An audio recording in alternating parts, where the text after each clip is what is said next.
Hello my dear students, so I hope you all are doing well.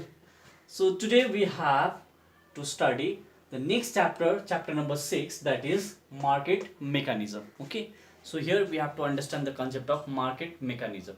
Now before entering into this topic of market mechanism, we know that we have already discussed the concept of demand and supply. We have already done this concept of demand and supply. Okay, demand and supply. Now this demand curve, let's consider demand curve, supply curve. So why this concept of this demand and supply, or demand curve and supply curve, is important before entering into this concept of market mechanism. So this is important. See, this demand curve tells us, or this demand curve explain the quantity, okay, different quantity. This tells us the different quantity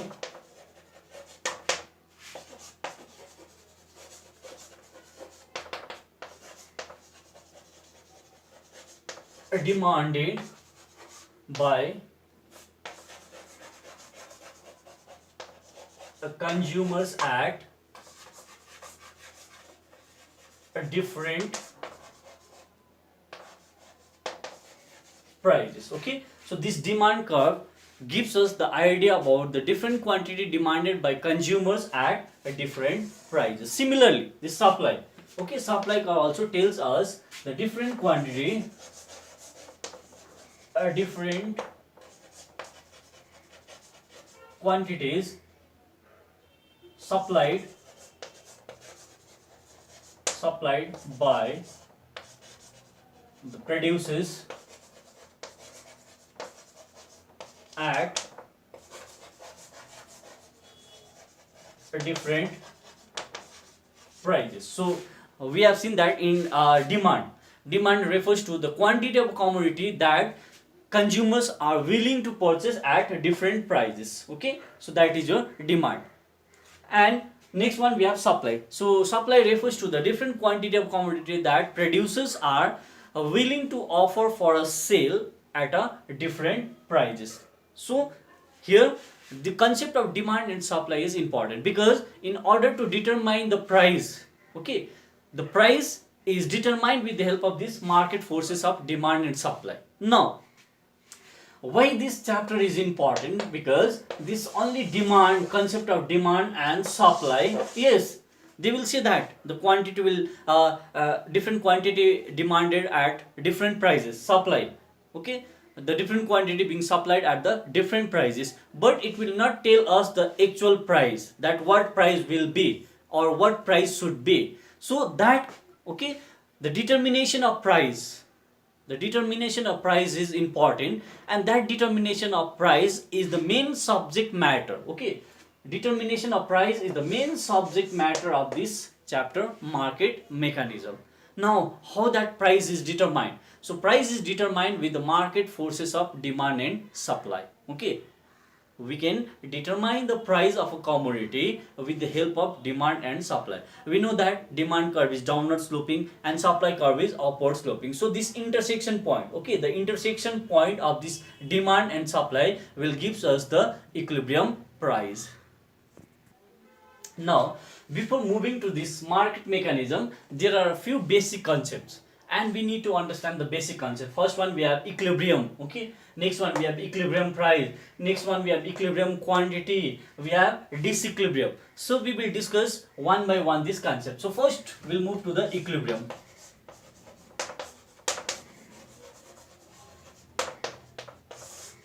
So what is equilibrium?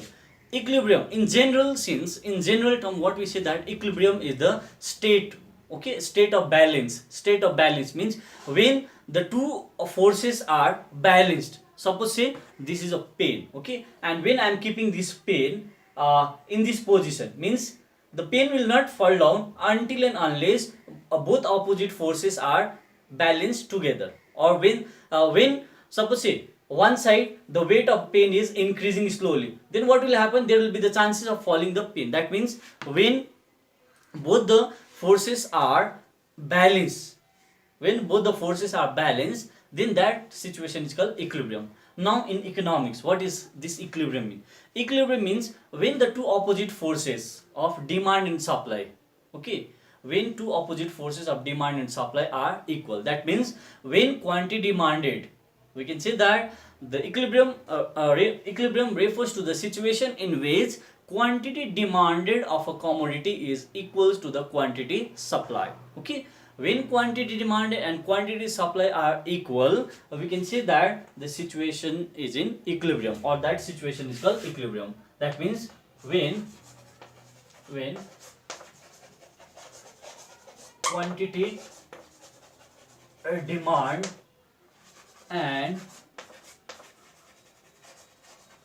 quantity supply are same.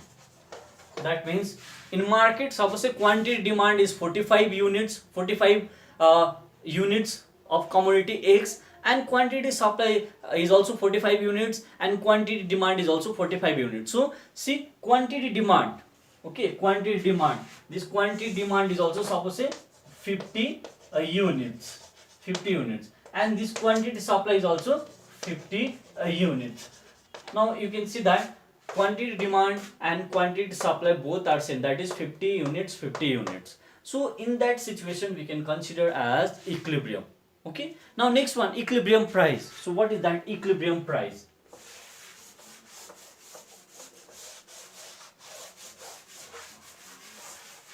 Okay,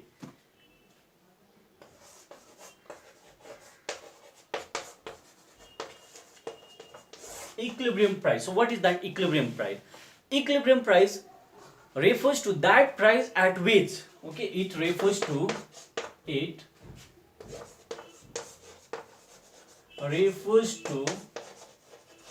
that price at which quantity demand, QD is our quantity demand and QS is quantity supply. QD is our quantity demand, QS is our quantity supply. So the price at which quantity demand and quantity supply are same is called equilibrium price. Okay, so the price at which quantity demand and quantity supply are same. Suppose in market at different prices, different quantity of commodity is demanded, at the same time different quantity of commodity being supplied. So suppose say QS, quantity supply of commodity X, quantity supply of commodity X is 50 units at price equals to rupees, suppose say 10, and the quantity demand of commodity X is also 50 units at price rupees 10. That means at price rupees 10, quantity demand and quantity supply are same. So the definition says that the price at which quantity demand and quantity supply are same is known as equilibrium price. Okay, so next concept we have disequilibrium. So here you have to understand what is disequilibrium. Disequilibrium is a situation where quantity demand and quantity supply are not same. When quantity demand is not equals to quantity supply, then that situation is called what? Disequilibrium. That means either in this situation, either the quantity demand will be greater, sometimes quantity demand may be greater than quantity supply, or sometimes quantity demand will be less than quantity supply. That means sometimes quantity demand will be greater than quantity supply, or sometimes quantity supply will be greater than quantity demand. So because of these two situations, what will arise? A disequilibrium will arise, and disequilibrium is a situation where quantity demand and quantity supply are not same. Now next concept we have in our book, supply side and demand side and supply side. Okay, next concept we have demand side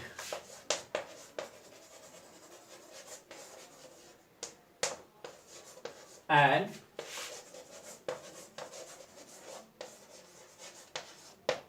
supply side. So what is this demand side, and who generate that demand? So demand side, okay, demand side means generally the demand are generated from demand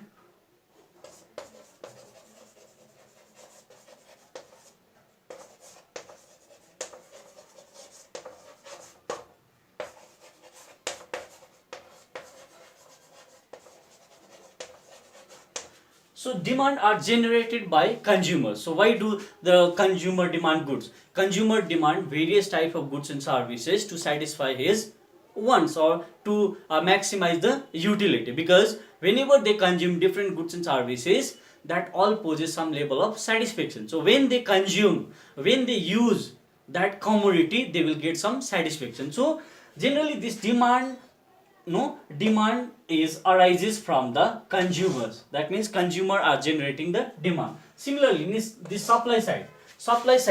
So the supply side means the supply is generated from the producer side. Who is the one to supply the various goods and services in the market? Supplier. Producers, sellers are the one who produce and bring the commodity in a market and offer for a sale at the different prices. So this supply side arises from the producers or seller. Now, why do they produce and supply more in the market? Because their intention is to earn profit. Their motive is to earn profit. So with that profit maximization intention, they produce various goods and services and supply in the market. Okay, so now we have already understood the concept of this demand side and supply sides. Demand side arises from the consumers, the supply side arises from the producers. So why the consumers are demanding various goods and services? Consumer demand various goods and services to satisfy his wants or satisfy his needs or to maximize his utility. Similarly, why do producers produce? Producers produce various goods and services to maximize their profit. So these are the basic concept that today we have learned: equilibrium price, disequilibrium, demand side, supply side. So this much for today, and the remaining portion we will cover in the next class.